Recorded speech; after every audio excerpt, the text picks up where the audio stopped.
Qui a signé ça, c'était Daniel Cohn-Bendit, c'était Michel Foucault. Jacques Lang nous explique que c'était l'époque, Simone de Beauvoir, Sartre, Michel Foucault, le philosophe, tout le monde a signé. C'était une série d'intellectuels. C'était oui. l'après 68, oui. Et nous étions portés par une sorte de vision libertaire. Alors c'était une pétition pro-pédo, mais bon, c'était l'évolution, c'était post-68 art. Alors bien sûr, Cohn-Bendit et les autres, faut pas leur reprocher grand-chose, si ce n'est qu'ils ont appartenu à une époque et que, Michel Foucault et tout ça. Alors, Michel Foucault, je vous rappelle qu'il avait des orientations sexuelles qui n'étaient pas celles d'hétéros, mais bon, en dehors de ça, Jacques Lang, il est monté dans l'avion présidentiel récemment pour aller au Maroc, rappelez-vous, il invitait à tous les grands banquets, monsieur de l'Institut du monde arabe, il a son rond de serviette à toutes les tables et à toutes les assemblées, comme d'ailleurs Cohn-Bendit, qui je vous rappelle, a été nommé pour pouvoir faire des chroniques à BFM TV cette année pour remontrer leur audience. Toutes ces personnes ont toujours pignon sur rue, ne sont toujours pas dérangées. Alors bon, Sonia Mabrouk l'interroge un petit peu, titille un petit peu sa conscience sur ce... Mais il n'y a que sur CNews qu'on pourrait avoir effectivement une Sonia Mabrouk qui pose cette question. Bon, vous avez vu quand même que Léa Salamé a posé la question à Cohn-Bendit récemment, qui a dit la même chose que lui. Alors non, lui, il n'a pas dit ça. Il n'a pas dit que c'était l'époque post-68 art, il a juste dit qu'il déconnait à l'époque et qu'il était dans la provocation. Bon, ils ont signé cette tribune, 68 gauchos, qui c'est pas l'extrême D, puisqu'on dit toujours que l'extrême D sont les méchants.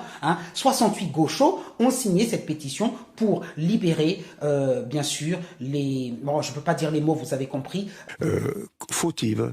Et là, des gamins étaient prostitués à des gens comme Jacques Lang.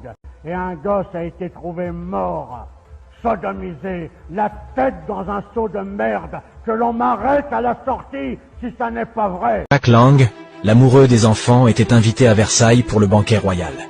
En tout cas autoriser et cautionner, valider les relations S entre adultes et enfants, consentants bien sûr, parce que c'était la libération, parce qu'on pense que la libération S post 68 art c'était seulement entre les adultes. Non, c'était faites-vous plaisir, avec tout le monde et quand vous pouvez. Il y avait plus de limites. Et alors on se dit mais quand même à un moment donné, ça vous rappelle pas Evras?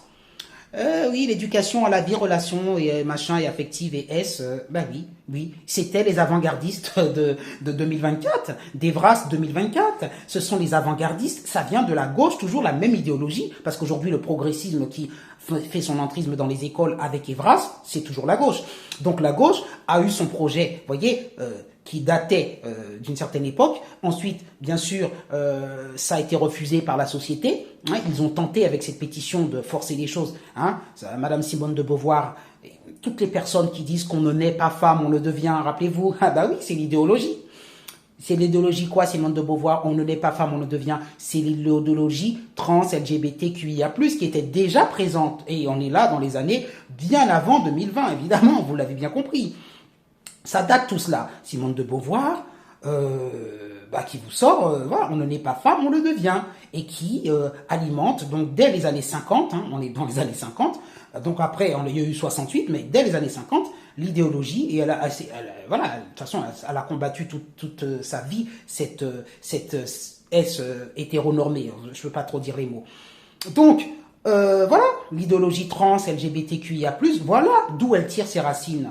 Et aujourd'hui, nous sommes en 2024 avec Evras, en 2025. Enfin, Evras est né toujours dans ce courant gauchiste et progressiste des mêmes personnes. Alors bon, on n'entend pas évidemment Jacques Lang sur Evras, qui a été ministre de l'Éducation nationale. Ça, c'est pas fait sous son ministère, mais vous imaginez bien que Jacques Lang est pro-Evras et pour tout ça. Quand il a été ministre de l'Éducation nationale, il n'a pas œuvré pour tout ça parce que c'était encore trop tôt, mais aujourd'hui qu'il ne l'est plus, je pense qu'il doit se réjouir que Evras soit en place. Voilà la réalité, et c'est une vidéo qui devrait faire 300 000, 400 000, 500 000 vues, évidemment, mais elle en fera 50. Elle en fera 50, parce qu'évidemment, ce que je dis déplaît à la doxa. Encore protégé et grassement payé par le contribuable, il a signé, lui et 68 autres intellectuels de gauche, dont Sartre, Simone de Beauvoir et j'en passe, une tribune dans le but de décriminaliser les rapports avec les enfants. Le monde entier connaît ses agissements, mais ça ne l'a pas empêché d'être à plusieurs reprises ministre de l'Éducation nationale et ministre de la Culture sous Mitterrand. Cette envie de pervertir les nouvelles générations n'est pas nouvelle. Aujourd'hui, le pari est réussi. La propagande a fait que si vous vous opposez à ces mouvements, vous êtes considéré comme un extrémiste par l'opinion publique. Vous n'avez plus la main mise sur l'éducation de vos enfants. Les militants du camp du bien ont directement accès aux écoles et s'en chargent pour vous. TikTok est géré par qui vous savez, qui de toute façon ne laisse pas les voix comme les miennes s'exprimer, une fois de plus. Bon ben voilà, on verra ce que ça donne sur YouTube et sur LinkedIn et sur les autres réseaux. Ce type de vidéos ne passe pas, mais je continuerai de les mettre en avant et de les dire parce que je veux défendre les enfants. Parce que les enfants, c'est notre bien le plus précieux, mais il n'y a pas que les enfants d'ailleurs. Il y a les femmes, il y a tous les êtres les plus vulnérables, les plus fragiles. Et aujourd'hui, puisque nous sommes dans une justice inversée, les voix comme les miennes, je vous dis, je me fais shadowbanner et ça c'est le meilleur des cas. Dans le pire des cas, on me fait carrément sauter ma vidéo et on me dit vous avez les consignes de je sais pas quoi, de TikTok et à ce moment-là on me met des avertissements et puis je veux dire, je vous rappelle qu'on m'a déjà supprimé mes 26 000 abonnés dont vous faites partie, paf, d'un seul coup. Parce qu'effectivement, je disais trop de choses qui dérangeaient. Voilà. N'oublions pas que ceux qui vous donnent des leçons aujourd'hui faisaient le relais médiatique de ces idéologies mortifères et militaient pour protéger tout ce petit milieu déconnecté de la réalité en quête de chair fraîche. Jack Lang était aussi mis en cause dans l'affaire du Coral, foyer éducatif pour les enfants souffrant notamment de maladies psychiatriques ou d'autisme. Foyer qui était le lieu de rencontre de pas moins de 300 personnalités et intellectuels qui s'adonnaient à des plaisirs forcés avec des enfants fragiles. Devenu même la plaque tournante d'images et cassettes d'abus sur des jeunes enfants, l'ensemble de l'équipe éducative ouvertement pédophile et sans tabou parle même de nouvelles thérapies innovatrices et expérimentales pour les enfants. Faites vos recherches de votre côté, énormément de choses ignobles sur ce sujet ne peuvent pas être dites ici sous peine de bannissement. Aujourd'hui, où on est la liberté d'expression dans un pays où le président nous dit « il faut qu'on s'occupe des réseaux ». Mais mon pauvre Coco, tu t'en occupes déjà et tu nous censures déjà beaucoup. Alors j'essaie d'imaginer ce que ça peut être quand tu t'occuperas vraiment de nous. Allez, mettez les pouces en l'air, bonne journée. Et voilà, que justice soit faite. L'affaire fut étouffée puisque le neveu de Mitterrand, Frédéric, était également de la partie. Seule l'équipe éducative du Coral fut mise en cause.